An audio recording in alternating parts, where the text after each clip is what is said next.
trapped in their game. I always thought it would be thrilling to finally meet my online forum friends in person. We had bonded over countless late-night chats about our favorite horror movies and urban legends.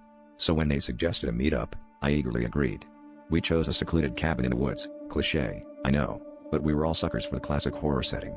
As I drove up the winding road, a strange feeling of déjà vu washed over me, like I'd been here before, but I shrugged it off as nerves. Upon arrival, I was greeted with warm smiles and familiar faces. It was surreal seeing them in the flesh. We exchanged stories, each one more chilling than the last, as the night crept in. But as the evening wore on, the conversations took a strange turn. They started mentioning things about my past, deeply personal secrets that I had never shared online.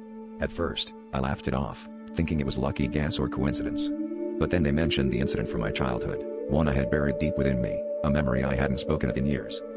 Feeling a chill crawl up my spine, I asked them how they knew. Their expressions shifted, eyes darkening as they revealed they had been following me for longer than I realized. This wasn't just an online friendship, it was an obsession. They had meticulously pieced together fragments of my life, gathering information from every trace I left behind. Panic rose within me as I realized I was trapped in the middle of nowhere with strangers who knew me better than I knew myself. Desperate to escape, I made an excuse to step outside, only to find my car keys missing. My heart pounded as I stumbled through the woods, phone in hand, praying for a signal. But the forest was silent, and I felt eyes watching me from every shadow.